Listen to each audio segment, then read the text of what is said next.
Hi, welcome to Bad Camp 2016. It's nice to have the hangover slot, but we're doing okay.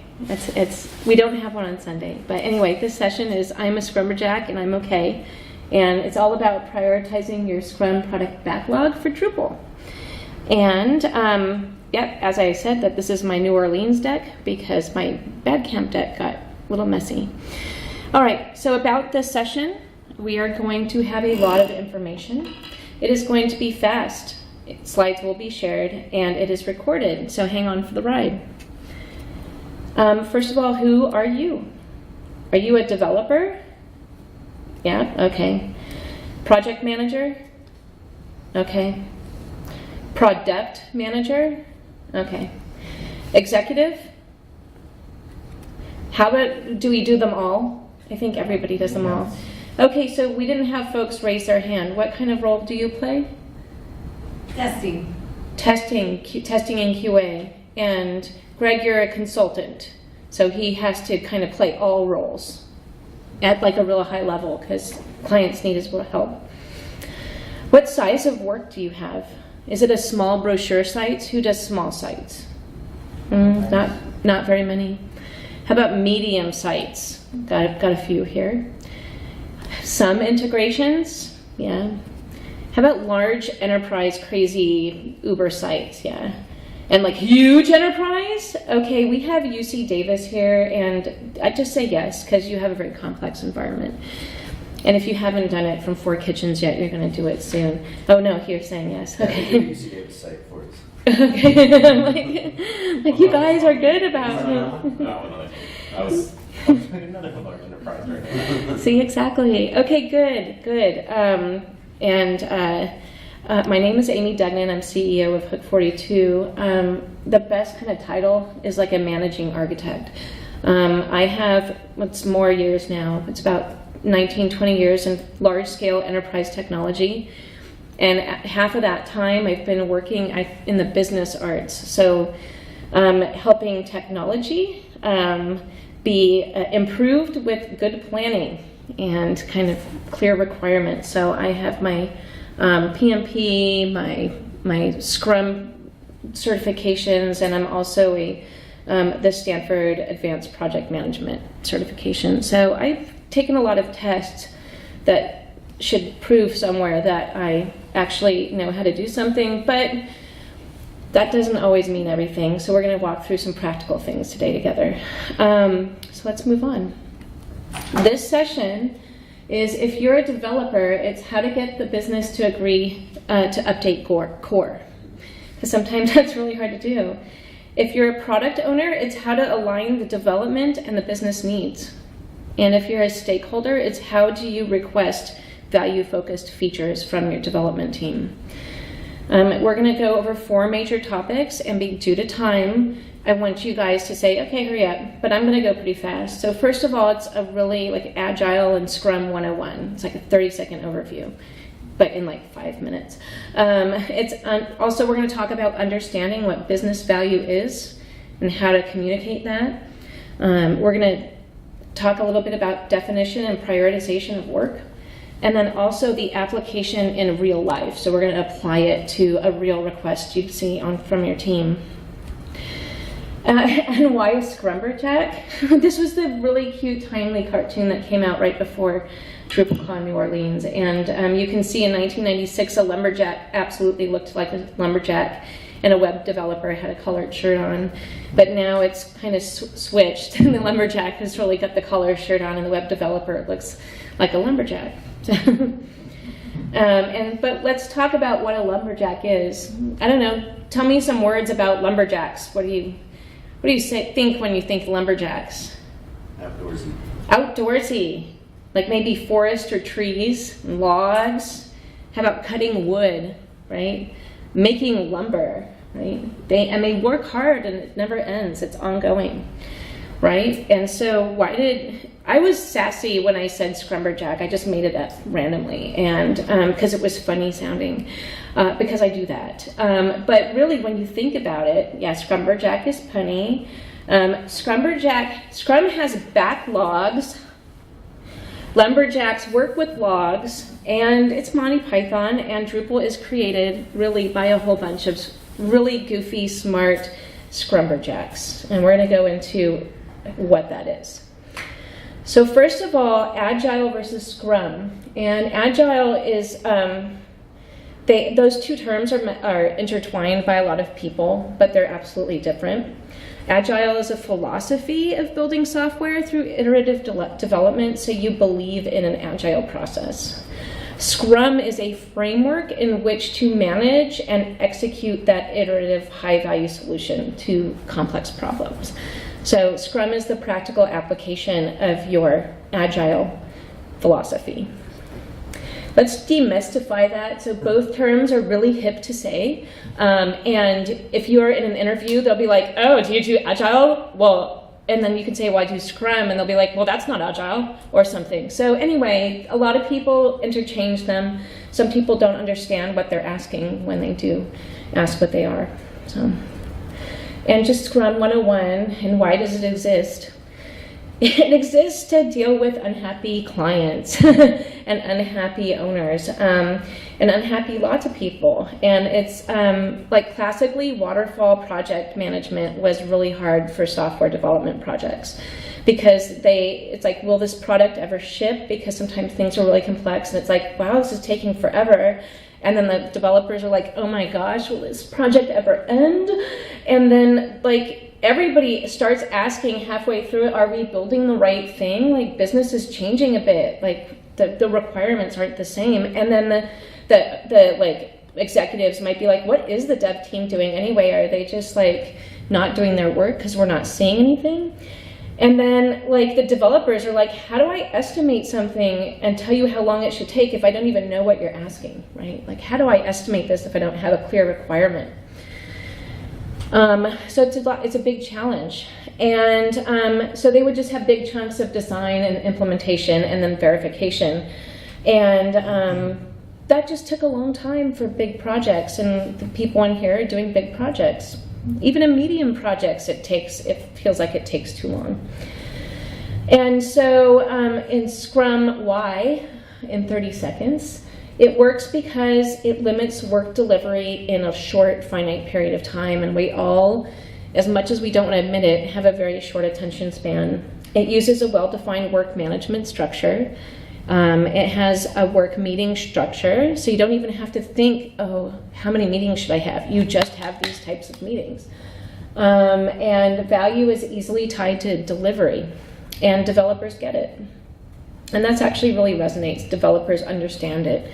And then Scrum is lightweight, and it's simple to understand, and it's extremely difficult to master. Because if you've ever been working in a Scrum environment and you just feel like you could never get the right things out in the right amount of time, that's what we're talking about here today. It's difficult to master. So the old school sprint used to have something that it has a duration, 2 weeks is general, and then they have backlogs, and a backlog is a group of all the work that you're doing. There's the big product backlog that has all the work that you want to do forever, and it has a sprint backlog, and that feeds just what you're doing in the 2 week period. And you have daily meetings, and then every 2 weeks you're shipping something that you hope. And we're going to talk about product backlog and sprint backlog. So it's all about the logs. So historically, like this kind of worked pretty well, but then, and we'll talk a little bit later, there are stories, tickets are stories. At Scrum 101, the meeting structure didn't have time to actually write stories correctly.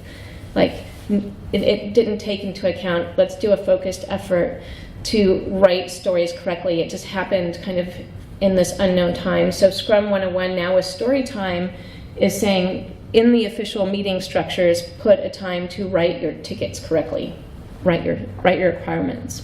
So, right. So about backlogs, the sprint backlog is all the work defined for the current sprint cycle. So it could be 1 week, it could be 2 to 4 weeks. They're small and they're easy for the team to see and understand the work. And it's prioritized and aligned to the team's skills, right? So here, who has ever worked with a completely 100% agile team that never changes? There's not a single hand up. And we're all giggling because we're in either small teams or really large teams. We have lots of different clients, that type of thing. So that doesn't work practically. And so what you need to do is align each effort to the team skill. So that means if you're going to do kind of work that's very maybe heavy graphic design focus, you bring on a graphic designer for a sprint. And so it's not super classic sprint with a set team, but you can define a sprint backlog and define the resources that are required to do the immediate work. And then the product backlog is all the work for the whole product. That's like unknown amounts of weeks. It can be huge, and it's supposed to be prioritized. That's funny. And this is what we're talking about now here. So what is in a backlog? It's well-defined work requests in stories. And stories can be big ones, epics. Stories can be medium ones. And then there's tasks, which are like chapters to the story. But what we've done practically is that epics it's a functionality that you're adding that spans multiple sprints. Because when you just say epics are large, clients have no idea what large is. But this gives you a practical way to say, this is an epic because it spans multiple sprints. A story is a functionality that can be built into a sprint, a 2-week chunk of delivery. And tasks are the steps to build out the story. And we're going to get into what some of those look like practically in a second. And now the sprint backlog is limited to the work that the team can finish in a sprint. And it may be a combination of work sizes, and it contains well-defined work requests. And I just want to hold up my log pillow, right? There are all sorts of different types of like log types, but story types. This log pillow is squishy, and it wouldn't really do well in a fire, and it's not hard, but like a real log. But it can actually live in a sprint backlog and a product backlog. So you can have all different types of work that has different attributes that are used for different things in the same backlog. And then the product backlog is like everything else. And it's the initial ideas and well-defined efforts. And if you look at the pictures here, that work is categorized by size. You can see different log sizes. The sprint backlog is only what you can stick on the truck to move it. And then the product backlog is like an unknown amount of cords and cords of wood, hopefully nicely stacked together. So for those that have a product backlog, what have you experienced? Who has a really big product backlog for some things? Yeah, we've got lots of hands. Who thinks theirs is disorganized? Okay, we have some that are like, oh, I wish it would be better. Some are absolutely disorganized. And sometimes you may inherit a backlog, right? So it might not be your house that's a mess, but it might be somebody that you've inherited. It may not be prioritized. This is actually the one that's the hardest here. It may be out of date and not relevant. Like some people might just be making tickets and sticking them for safekeeping, but they might not be valid if the business changes. How about duplicate requests? We get a lot of duplicate tickets because maybe sometimes somebody sees the same bug, but they report it in different ways. And then you forget because it's in the backlog and it's been so long. It kind of happens on Drupal.org as well. You're like, oh wait, there's this duplicate issue. It's saying the same thing over here. Actually, Drupal.org is like the best big product backlog. It's pretty crazy. And then also the product backlog sometimes isn't clear to developers because like it's so big and kind of so jumbled, it might not be clear to the developers to see what's going on. And I think another thing what happens is people don't really know what the product they're building is. Like maybe they might be working on the website, but what does it do? Why is it for? Maybe one section of the site is intended for something, while another section is intended for something different. But if you have no connection of what really is the product, then you don't know what the product backlog is. Go ahead. That makes it even worse when you're trying to bring on somebody for one sprint and they're like, I've never even been in this project before, so Yes. What's the elevator pitch? Tell me something about it. Absolutely. So you have to know your elevator pitch, and that elevator pitch could be the whole project. If it's a smaller one, it could be the whole project in a real tiny elevator pitch, and then your section of the work in a longer one. Yeah, it's absolutely right. And what happens is you'll find big teams sometimes lose touch with what the product is, and so they lose touch with what they're building, and that's a real challenge. And we're going to do some more wood cliches because it's fun. And so backlogs represent more than just the tickets, and basically it's like you can't see the forest for the trees, and it's basically being overwhelmed by detail to the point where it obscures the overall situation.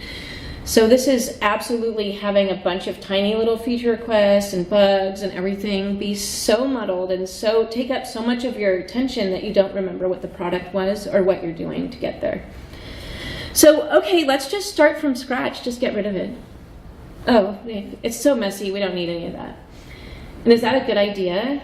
And then, okay, you cut down all the trees and you still can't see the forest. So just chucking everything doesn't always fix the problem, because you have to see the forest's purpose. Why are you there?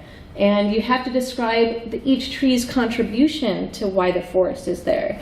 So it's a much more holistic view on the work. And you have to bring chaos to order, right? So we've got a log jam versus a nicely stacked backlog. So who knows the term product owner? Okay, we've got most everybody raising their hand. A product owner is somebody that is responsible to request work from the development team that is seeing value to the company, and they help organize that work. They also help explain the business objectives and the requirements of the work so the team can have success. And the product owner's success is directly related to your development team's success. And they also are responsible for making a categorized backlog. So now one that scales across functionality, but also can scale to the product roadmap. Who has heard of the term roadmap before? Okay, so it's a common term. So the roadmap, for those that don't know, it's just a long-term high vision about what your product should be doing. It's all the little 10-second elevator pitches put together over time, like quarters or months or that type of thing. Depends on the size of the site. And it may take some effort, but equipped with your tools and knowledge, you can become the master of your backlog. So let's get this going. All right, so first things, we have to align the product and the business value. So it's basically you have to make money to spend money.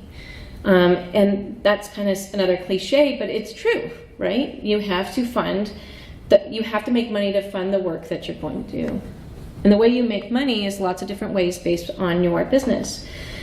So for this presentation, let's make some assumptions for the examples. Our product is a Drupal website that is tied to a revenue stream, right? We use it to make money. The stakeholders are multiple business groups with an interest in the website. The business makes money from the product that's sold through the website. The business money pays for website development. The business needs visibility to website development because that's where they're spending their money. And the business defines the value of work. And the business value drives prioritization of the work. Is everybody comfortable with those assumptions? This is like real life, right? This is a project, right? This is project management 101. Sometimes people forget about that when they're actually doing a work. And it's nice to come back and go, okay, yes, this is what we're talking about. We're going to make a website that makes money. and make people happy that they're spending the money on the website to make money. It's totally simple, right? So, but how do they define value, right? Why is it valuable to the business? And what items are more valuable than others? So how many people like have like hundreds of priority 1 features and they all have to happen right now? Yeah. That's awesome. It happens all the time. We had to convince a client to call things priority 1.5. And they were good with that because 1.5 was more than 2, but still had the feeling of 1. It's perception. That's like Scrum's names to things are perceptively different than waterfall. So people feel better about using Scrum. So what have you guys challenged with prioritizations? Who's had a squeaky wheel? Somebody who's so loud they get their features taken care of. Everybody, yeah. How about the I've got the power, prestige, and the pocketbook, do it, because I said so. Yeah, we have some head nods. Actually, because they're paying for it, you might not see value, but since they want it, they might see value, even though it might not be used. So that's kind of like, it might work. How about because people are not prioritizing things because they don't have knowledge or experience of the product? Oh, this happened, yeah, got nods. This happens a lot because people are disconnected with what they're doing, or what the product is. Yeah, here's the conflicting priorities. Everything's a P1. How often does your teams exclude maintenance? They just forget, like they have to keep the lights on. Everybody's nodding, right? So, and okay, this one's hard. How about the businesses constantly changing their roadmap? Like, this month the blog is important, but no, wait, it's not, the blog's not important this month. Oh, no, it's like the forum's better, and wait, no, I need the payment pathway, and no, and then like they keep switching. And it's really hard to context switch a whole team because you're aligning their vision, you've prepped their work, and you have maybe them doing certain research to help prepare for this new work because you know it's on the roadmap, and they switch the roadmap and you're like, wait, we've been doing homework to get that roadmap taken care of. And it's caused a lot of disruption in the force. So we're going to define value. And we're going to do this quite simplified. This is small, so I apologize. First of all, you make money. If you make money, you provide value. Then you invest on those improvements. And then you maintain your basic needs, like you have to pay the rent, right? And then you have to retrieve and review data to identify the impact of the work that you have done. And then you have to make informed decisions to execute change. So your highest priority is to make money and provide value. Then you can invest in improving things. Then you can pay the rent, right? You can have your food. You can retrieve, but then you have to know if that's actually making improvements, not just money. You have to get the data for it. Then you use the data to execute change. And that's called primary value creation. And you have to make money and provide value. So this is going to be a heavy slide, but roll with me. You have primary value creation that you have to market your product, you have to buy your product, you have to sell it. Like shop it is basically, I want to browse all the tennis shoes. Then you have to sell it to people. Then you have to support it. So that's actually like, hey, this is my primary value, I am selling my product. And underlying that is a bunch of content that feeds that sales process and support process.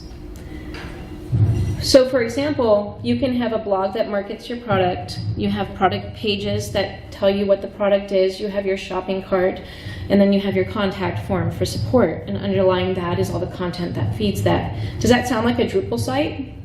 Yeah? Nods? Okay, that's good. That's how we're making our money. But where is all the other stuff? Does anybody see Drupal core up here? No, not yet. So there are supporting systems that are directly impacting value, right?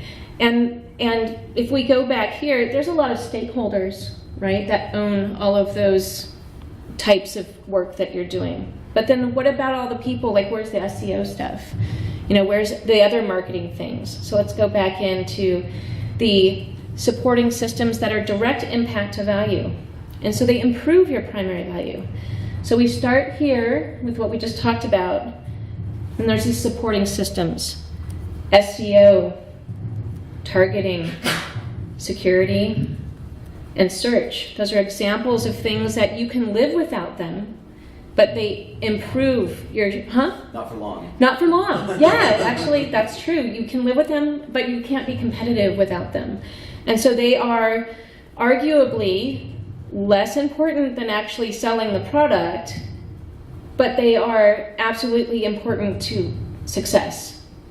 Both are important for different reasons, but if you had to choose one between the other, which one would you choose?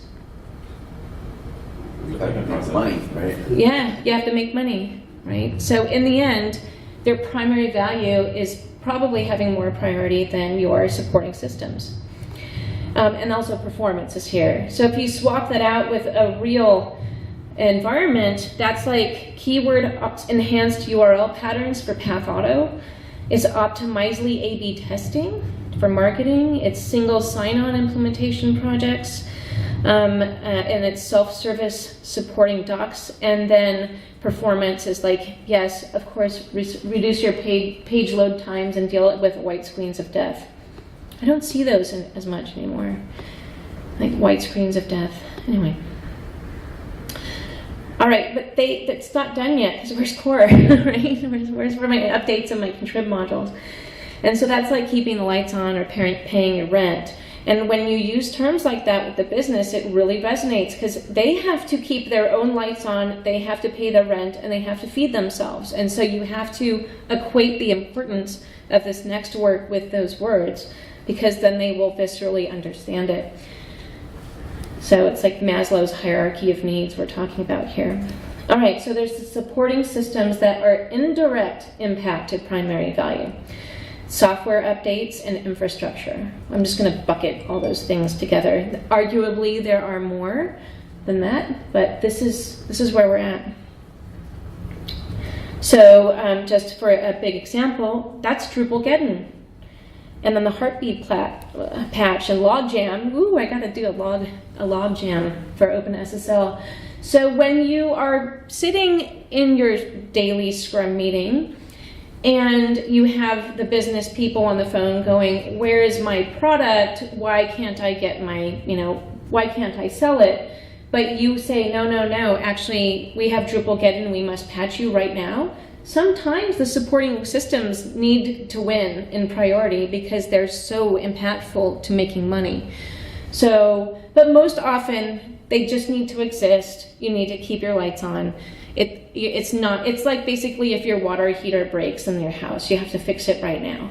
That's kind of what happens when those priorities percolate from your supporting systems. We're not done yet, it just gets more complicated. But it makes it easy. How do you know that any of those systems are actually working and getting improvement? Here we have all of these different types of things that are happening. We need to collect metrics on each one of those systems to make sure, are we actually functional? Are the improvements working?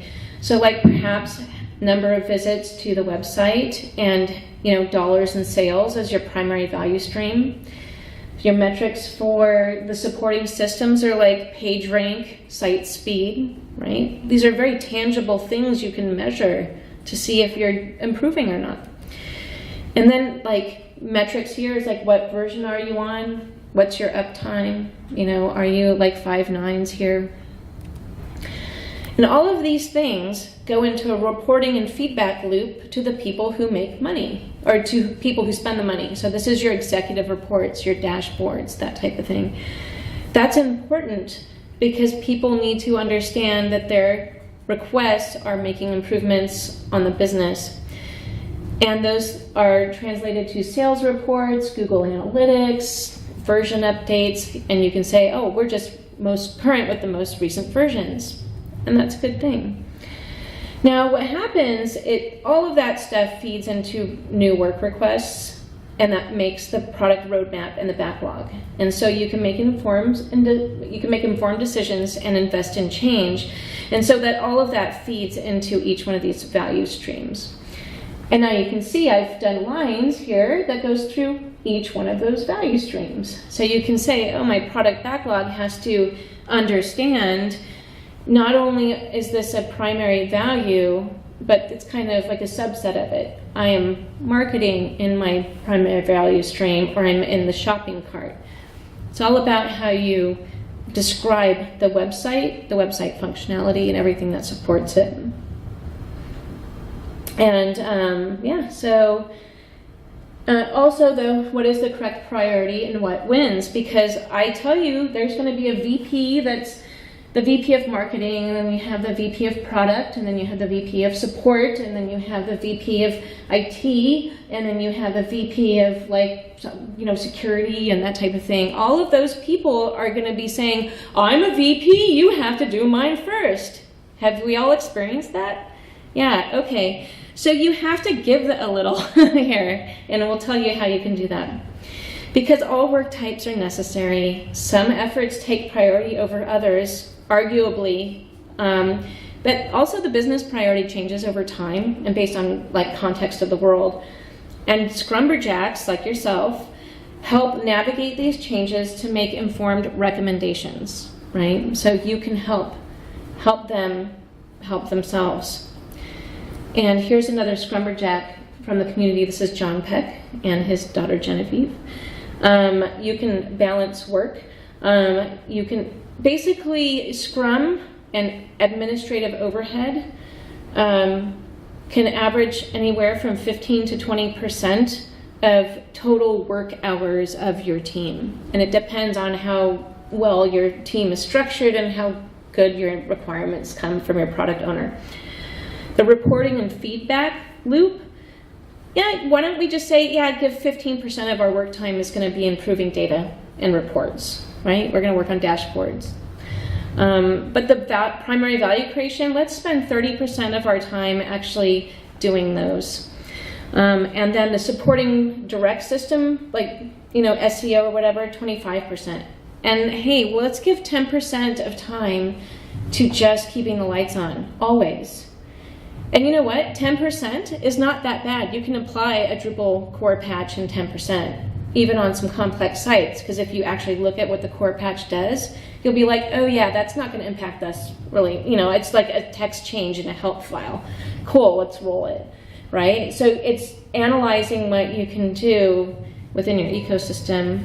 And these percentages are really quite flexible because value dictates those percentages over time, right? So maybe you just have technical debt and you need to do, maybe you need to do supporting work for almost a whole sprint, and so it's 100% of the sprint sometimes. But it's just, yeah, go ahead. Where are your hot fixes in there? Supporting indirect work. Well, it depends. Okay, let's look at the big picture. This is for planning purposes and expectation creation with your business. For all that primary value creation, you can say, you know what, executives, I am dedicating 30% of all my efforts to you, but you are still getting benefit by your 25% here. You're getting your direct benefit from them. Then you're like, oh, we have to keep the lights on.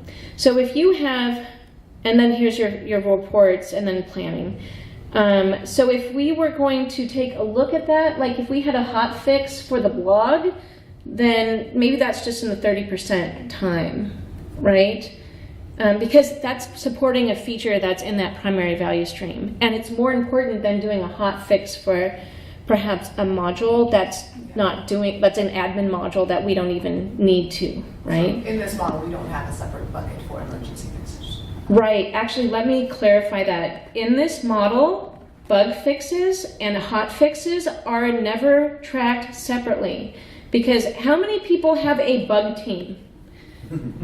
Everybody's laughing because you know what? You have one software team and they do all the things. And if you have the business not understand that you're doing all the things, like all the things, the meme.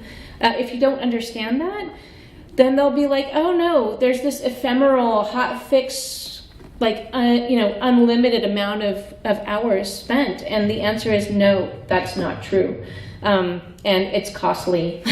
Hot fix deployments are costly. So. Well, it's worse than that. You get, well, you should be delivering bug-free software, so I'm not going to pay for bug fixes. Like, right. Yeah, actually, yeah. Okay, so I'm going to repeat that. It's like you're supposed to deliver bug-free software, so I'm going to pay for the fixes. And, that's actually hard to manage on a pre-sales, right? Like, I have to deal with that with contracts and pre-sales, and it's like, really? It's like, no, we're just time and materials. Like, we're going to fix it when it breaks, and we're going to do our best to do the highest quality work. But sometimes something changes that we have no idea, and it just breaks, and it's not our ownership, right? So it's a challenge, and it's human, but it all goes into one big bucket, because you know what? We're just one big team. Now, if we had a team that was specific for hot fixes, and we had that type of budget and support system, then sure, just lob it off to them. Haha, make them deal with the prioritization. Just kidding. That's like mean. But hopefully you'd work closely with that team.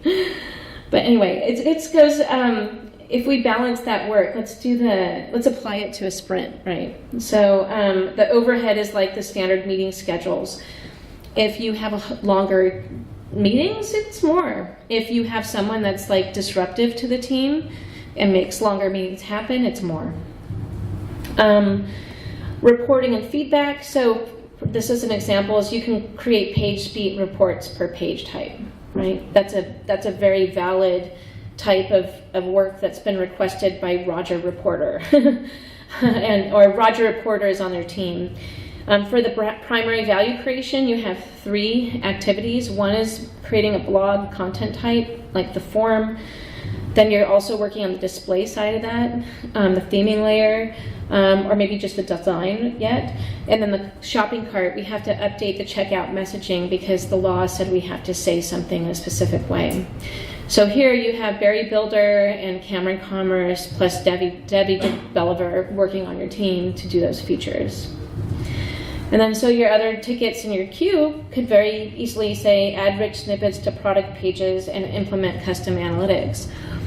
So that is not just Samantha SEO who's doing all of the rich snippets requirements, but also Roger Reporter who's going to help implement that special logic for the custom analytics.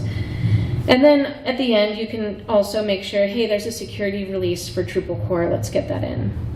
So do you guys think that this is a functional amount of work, perhaps, in a single sprint? Does this feel heavy to you guys? We have some head shaking, lots of people thinking. And they're probably thinking, well, it depends on how you wrote that story, and we're not going to commit to anything because you didn't show me how that's written. And I completely agree with that feeling. So let's talk a little bit about what that looks like on the roadmap. So if you want to balance it over the big picture, here we have these page performance reports, and maybe those are epics. And those have been going on for multiple sprints. And because we only have 15% of our sprint time allocated to that, that might be work just takes longer. Okay, since that we're just allocating 15% of it. But then you can work with those business owners and say, I have this amount of time. What's important to you in your reporting? What is the most important thing in reports to do?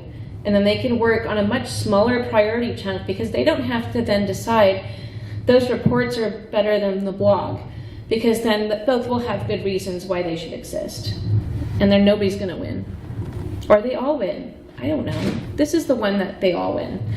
But you can see, okay, we're going to be creating the blog, and I have this over 4 sprints. This is 8 weeks. Does 8 weeks feel long to make a blog for everybody? Everybody's nodding their head, but watch what happens when I put it in real life. It'll be interesting. How about cart updates? And you can just say that, okay, if I have a small team and you have a slice of development, it just takes longer. And then rich snippets you can see. And then all along the end, in each sprint, I take a tiny little chunk of things to do. I'm going to just update a couple modules. The core security releases are deployed, every couple weeks. So I'm going to go there, and oops, Solar told me I had to patch my Solar server, that type of thing. Oh, and then I have to upgrade Redis over there. If you're on managed hosting, you don't have to worry about that stuff as much. And for this example, let's just work on blog, because it's one of those things, it's like, why does it take 4 sprints to do a blog? And this is the evolution of a feature and what it means to do in real life. Okay, so the executive reports, they look at the site and they're like, dude, the visits are low. Why is this happening? And look, the competitor, like our biggest competitor, has this awesome blog. And then they go, oh, hey, we need a blog to be competitive, and let's increase those numbers. And the product owner is like, okay, cool, the business needs a blog. How big is that effort, development team? And then the dev team's like, okay, we don't know the scope of your blog, but let's start by going, blog is categorized by, you categorize the blog by epic, because you're like, I can't build it all in 2 weeks because I have no requirements, I have no design, I don't know how big or how much you guys want to do on this, right? And we have no content, there's no blog content. So how long does it take to make lots of blog content? Questionable. So now you have 8 weeks. You have 8 weeks to do from 0 to be a fully implemented blog with content. Now does that feel long? We have giggles, yeah? Because now it's real life, and now that's total product ownership. Because we can make a blog, but then it'll just sit there and there's no content. So it's like, eh. So, and then you have to go live with it. So you have to test it, make sure everything's okay, then you have to promote it on social media and all sorts of things. So having a blog is bigger than just making a content type and deploying the theme in Drupal.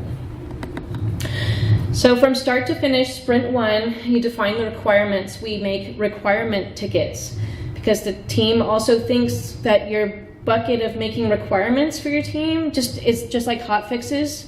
Oh no, you have all the time in the world to do that and make it. And you're like, no. We're gonna help you write those requirements. It takes time out of our sprint to do that. So we make a ticket, define requirements for a blog, because that's work. So also, and you assume 2 weeks to get all stakeholders meetings, notes, and approvals, right? So that's aggressive in some environments, 2 weeks. Yeah, we have giggles from higher ed up here. Yeah, this is a fast thing, and if you have big, busy enterprise clients, it might be also aggressive. Sprint 2, design blog, all iterations of design. All right, so 2 weeks to go. This is my first round with 3 choices. Then I do we've chosen one, and we iterated on that 2 more times. 3 design revs in 2 weeks. How does that feel aggressive to people? Yeah, we've got nods. So now do you think that 8 weeks to do a blog is too long? Yeah, it does feel on a gut level too long, but in reality it's not. But you can start at this point, start building the blog content type, because you're like, oh, I need a blog. Let's set up some URL patterns, right? I know the field, there needs to be a body somewhere, right? There needs to be some categorization. There's probably going to be a picture or 2. So you can already start building the blog because it's a blog, right? All right, so sprint 3, you build the blog in your content type form, and you have additions informed from the final design. You also build the blog using views, right? So now you're building out not only the blog detail pages, but all of the supporting lists. You update the view module because you're like, oh, I need to get this fix in, so I'm just going to update views at the same time. So, oh, cool, I got a contrib module, and I'm just going to throw it in the blogs project. Awesome. So that's like, I'm going to do some housekeeping while I'm doing project work is pretty awesome. Then you're going to theme it. You're going to start doing like content type view modes. And then you're going to start your team to write blog content. And then you're going to add that to the search index. So all of these things, you can then deploy this code out, not turn the blog on, and you can have content editors starting to actually then, in Sprint 4, populate that content. The themers then can extend the theme and do that, get all the responsive types done and make sure that it's nice and tested and accessibility works. And that all the while the content team is populating content on production. And then you also can train the business on blog usage. Does 8 weeks sound like it's too long anymore? Good, no. So on Sprint 5, this is when we can go live with the blog, and then you track logs and statistics with the extensions you've put in your reports and your Google Analytics. So that's a 10-week cycle to create a blog in a good and right way for your clients and business stakeholders. Does that seem like it's too short? Everybody's quiet. So all of us has actually done this much faster. Like, yeah, you can make a blog in a couple of days. But are they going to be happy about it? Is it going to be exactly what they're asking for? There's a lot of things that go along with it. Can you write the content? Maybe you can. Be like, oh yeah, just rip it out, yeah. Totally, sure, you can start, but like the quality will be lower, possibly. And then each one of these, you just have check-in points with your client and your business stakeholders to make sure that you can do micro corrections along the way. But that's how it looks practically, and that's how you can do your Scrum backlog.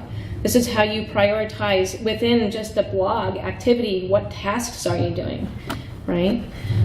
It's pretty fun. And so it kind of actually looks like design, implementation, and verification, just not to like kill everybody's expectations about Scrum. It kind of looks waterfall-y, right? Because we've like finished the design at the beginning, and like we've implemented it over a couple of times, and at the end we're verifying it with reports. It kind of looks like waterfall, but what's nice is that there's a lot more check-ins. Like Scrum and Agile it's iterative. We did little pieces at a time, and we always were in front of this business holders or business stakeholders, so they actually saw like, hey, cool, you're making progress. I like it. I'm engaged. This is awesome. And so the business owners are happy because they got their blog. The SEO team is super happy because you're like, oh, I love rich content, and there's links, and oh yeah, and you've got my path auto patterns correct. And the business owners are happy on the search team because it's added more content there. The product owner's happy because everybody's happy, right? They have now succeeded in their job. And the Drupal developers are happy because you're like, oh cool, I got my contrib updates in. You're like, oh yeah, I had patched that view. I wanted to get that in my site. So like, it's pretty awesome. Any questions about that, or are we cranking? We're doing well? Okay. So the next thing is prioritization can scale, and everybody can use it. It's all sizes of businesses, and to yourself, and to multiple teams, and to multiple verticals. Okay, you can do this for higher ed, business, your family life. There's a session about using Agile for your life here at Bad Camp. So it absolutely can work. And you know who does this now? Angie and Gabor and Dries and everybody. That's awesome in the land of Drupal. Drupal 8 release management is prioritized initiatives, right? We have things separated by value, balanced by value. They're organized initiative teams. They have way more frequent releases than historically for Drupal. Like every 6 months, it's like here, if you're in or not, you have things like experimental core modules for iterative development and exposure to everybody. So they're actually using Scrumberjacking a lot. And then watch the Dries note from DrupalCon New Orleans. It totally, it's basically Drupal in action using Scrumberjack. So we're not just crazy saying it. And then also, what's wonderful, it was Angie and a few folks working on the Drupal core initiative did the potential in Drupal 8 and how to realize it. So it's basically all of how does Drupal 8 get built and managed by using the initiatives and like the tagging process, and it's great, just watch it, because it's actually applying all of this methodology to Drupal itself. It's pretty fantastic. And so the big takeaways out of here is, first of all, it's 9:55. You'll have 5 minutes to go to the next thing. Sorry about that, but this is the last slide. Be master of your log. Here, at this point, the log pillow. Be master of the log, and be a leader and supporter. If you don't feel that you can make change, you can, just by making suggestions. Organizing your own work like this will impact others. You can start small and it will go everywhere. And you can even just tie it to your perceived value and just double check with people like, oh, does this apply to is this right? Ask them, it looks like these things are important, is this right? And then your boss could be like, oh wow, that's awesome that you put that together. I think this one's more important, but that's pretty close. Or it's way off and they'll give you an updated one. But you can do these things to have grassroots change. So, and if you want to talk about tools and managing those backlogs, it's a huge topic, and that's not here. But we can, if you're interested, we can talk about it. So, we don't have tons of time to questions, but do you have any questions before I stop the recording? No. Too much, big topic? Okay, got thumbs up. Thanks, guys. I appreciate your time. Okay. Woo!